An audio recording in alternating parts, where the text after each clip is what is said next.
I want to talk about influences today. I think being influenced is something that's really significant to really anyone, and I'm going to try and explain why that is and how to do it and so on. So, creatures that can internalize and hold on to information are allowed to think about the perception however they wish.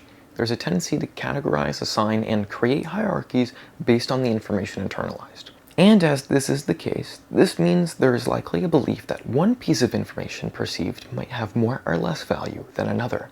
Not everyone does this, but I think it has some merit and is generally true. To think all things as the same by choice is one thing, but to be ignorant of what is being perceived is another. Cognitively speaking, it's going to take a lot more effort to create a system of categorization and then execute it than to be ignorant or apathetic. However, I think at least for those who create, and this creation can just be about anything, this type of thinking is incredibly important. If one does not care about the value of one thing over another, why make anything better? Why do anything better? Why try any harder? Why push any limits? This type of thinking, not caring, I'm almost certain has led to a degeneration in all medias. I want to do my best to explain what I'm talking about further, give examples with specific types of medias, and then try to break down how to do this and normalize a higher standard of internalization, or really, influence. Suppose you're an artist. I mean this in the sense of working with physical mediums.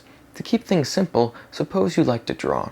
You have the opportunity to be influenced by a lot of things, and for a lot of artists, especially in the beginning, they use life as a reference. You draw whatever it is in your perception at that moment and continually refine, searching for what is important so that you can put that on the paper.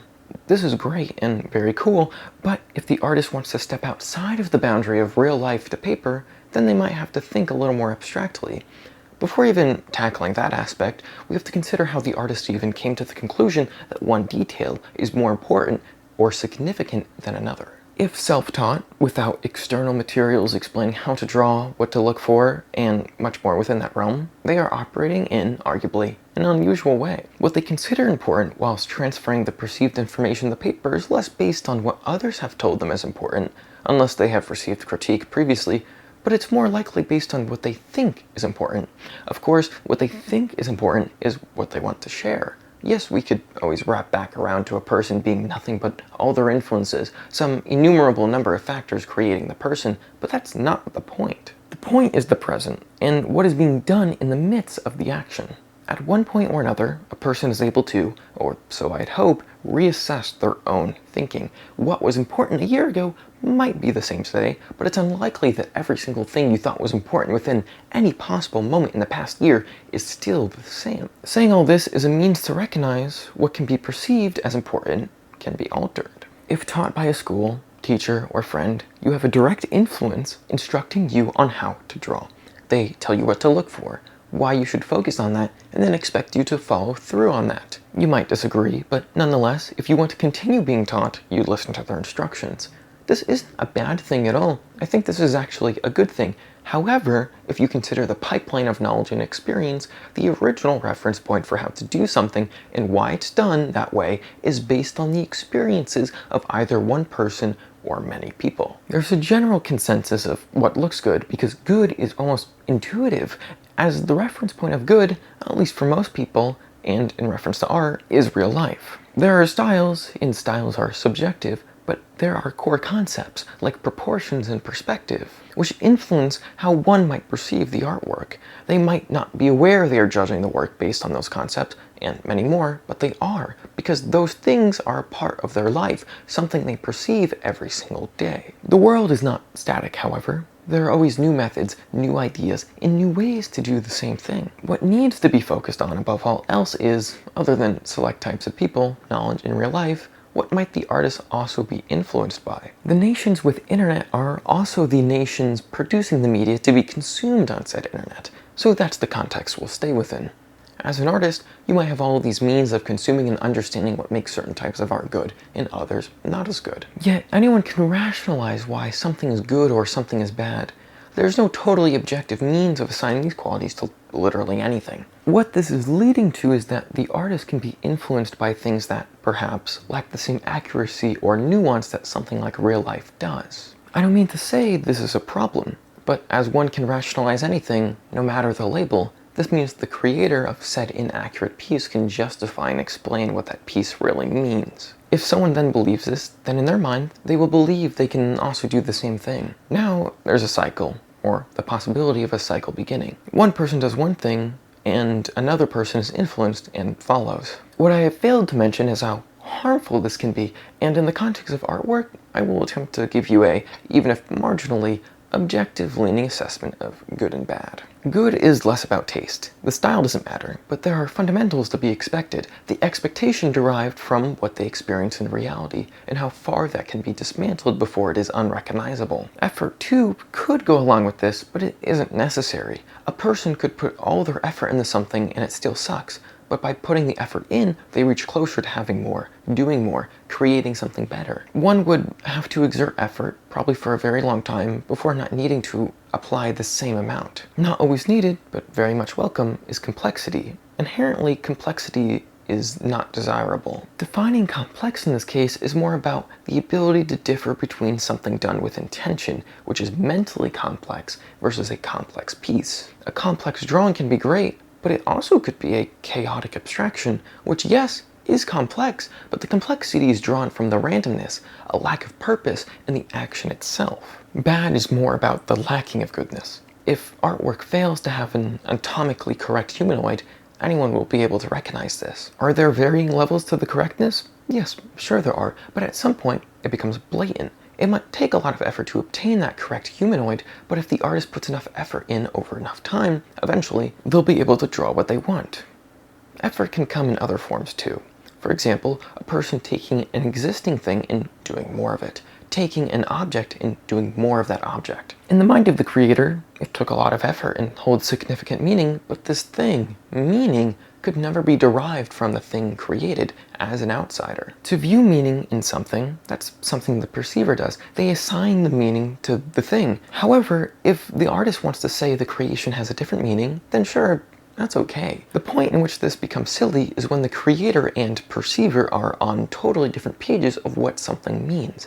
A chaotic abstraction might be something very specific and supposedly deliberate from the creator, but a perceiver would never be able to come to that conclusion because, well, it's abstract. Bad is the inability to execute fundamentals, and there's a lack of recognizing correctness. If correctness is never acknowledged, then one could never have control over it. The only time one should be allowed to step out of the usual rules is after obtaining control. In many cases, a person doesn't know how much they're being influenced. I would say it's hard to find any exactness in this, but for the most part, you are more easily influenced as a child. As an adult, the things you know and are comfortable with are less likely to change because they have solidity. You've had them be a certain way for a certain amount of time, and you would expect, based on all that time, for it to continue being that way. What you can be influenced by as an adult are new things you don't know about or haven't thought about, and those things can influence other qualities that might have otherwise been static. In the information age, it is easier than ever to find something you haven't seen before, whether that might be a picture, a piece of writing, or a song. It could take on one or more qualities that you haven't seen or heard. Those types of things are most likely to influence you, and this is okay, because if all is well, then those newer things are derived from things that are tried and true, fundamentals. Yet, if one generation is influenced by a generation previous who didn't hold on to those fundamentals, one could only expect a continued degeneration, no? Of course, that would assume the entire generation acted a particular way, but if any number of individuals acted in that way, then some number of individuals will also be influenced, if information had been shared. This, again, is the power of the internet. Anyone sharing anything can cause influence on anyone. If you wanted to understand how to get to a point of being able to assess what you should or should not be influenced by, you have to categorize varying levels of quality. This might be easier with something like particular types of drawn or painted artwork. You can always use reality as a reference. However, being able to consider these things in the context of styles or different mediums, it can become a little more difficult. One suggestion, if I had to give one, would be to assess why you like something. Think about why you like it. Consider what it has that other things don't, but also consider what it doesn't have. If you see something you dislike, also do the same type of assessment. Search for those things while assessing. Meaning can be involved, yes, but I would suggest straying away from what the creator has to say about their work. There are many different types, but one creator might hate their work and think of it as horrible while actually it has taste and quality. Another type might say their work has some grand meaning and give a long and lengthy explanation as to the true meaning, but the work itself is either abstract or lazy, which would mean nothing to you if the explanation were absent. For myself, when I listen to music, there are things I can hear which can dissuade me. Certain types of music don't interest me as well, such as rap or hip-hop. I generally find music to be misaligned with my taste. Not to say it can't be good or interesting, but it's rare for me to find that or see that. If your creation has a trap beat repeating, I would expect lyrically it to be very good. And in some cases, it can make up for the lack of sounds. Unfortunately, if not almost all that I've been exposed to, these types of music don't bring me this. If I were deliberately searching for complex compositions, then yes, of course I'm going to be disappointed. But because I know what to look for, I want the best of what I'm actually being offered. If I listen to Bach, then I want something more complex, however delicate and deliberate. It's not the same exact interest when listening to Slipknot, for example. I wouldn't apply similar expectations to things so different. When I'm categorizing, I recognize what category that thing belongs to, and then do judging and assessing based on the label that thing fits within. Something like music would be too broad in this case, but I can break different types of music into genres, and if I wanted, break it down even further. However, in the end, the same rudimentary type of thinking is occurring, assessing what the piece does and does not have. If I really want to make Baroque-era classical music, what type of music do you think I should listen to? It's a bit obvious, but it can be hard to see it so clearly. Yes, I should listen to Baroque-era classical music. I will have to assess what it has, but I might listen to other types of music to see what those do and don't have in reference to Baroque. Most people like a lot of things, and thus are influenced by more than one thing. This is okay, just know that it is going to play a part in your thinking, and be able to recognize while creating when that is seeping through. If your classical piece is just moving around power chords, maybe it isn't so classical after all, and you'll have to go back and reassess what you're doing. It might sound really tiring to always be in a state of analyzing, judging, and comparing whatever it is you're perceiving. That's because, well, it is. You don't need to be in a state of doing these things all of the time, but if exposed to something new, it might not be so bad. If you do it enough, there is going to be some amount of known experience or knowledge which plays a part in how you feel towards something. If I hear something I've heard 1,000 times before, I'm probably not going to be all that interested unless I'm uncovering something new. It is this newness which is a dangerous beast. New does not inherently mean good or better. New is simply that, a beginning. Certain things have to be maintained to have coherency, and cutting other things out might make things confusing or outright embarrassing. Being influenced by something means that the creator can also deliberately choose to enunciate or incorporate particular things which have the ability to change how you think or feel. It's generally okay and accepted. It isn't always harmful. The question to ask when you pick up on something like this, and these days it is embarrassingly obvious in many cases, is why? If someone wants you to believe something, consider why they want you to believe that, and then consider who or what is benefiting. A sly creator will take an idea and engrave it into the very fabric of the creation itself. The two things would be inseparable. Other creators, however, might take the thing they want people to believe and throw it on top of the existing creation or idea. Laziness is generally what could be aligned with bad, but once again, how one perceives being lazy is totally subjective. The action of not building with the thing you want others to consider is less than desirable, but that doesn't stop many, and if that's normalized, then people will keep on doing it. Social issues are more obvious than anything. It might not even be issues, but the media is then a means to promoting something. Instead of a strong male protagonist, you have a strong female protagonist. This is fine, and if done well, it isn't something to make note of. It just is. Unfortunately, by forcing this, it can decrease the quality of the thing. It isn't about the sex of the protagonist. It's about why the creator had decided the sex of the protagonist mattered and how else that will play into the creation. People are influenced by medias, and if watching a show that has things play out a certain way, that will stick with them. Most of the time, especially movies and shows that want to promote something socially, there's a failure in the execution of the promotion. It almost always has to do with replicating reality, which not only is lame, but doesn't help change anything. It can showcase an issue, but knowing about an issue doesn't really make change these days, now does it? However, if you augment reality, even if it isn't true, and someone consumes that, they might be more likely to think that is reality, and the more that someone consumes said media, and then shares that influence with others, the more people in general will accept that as reality.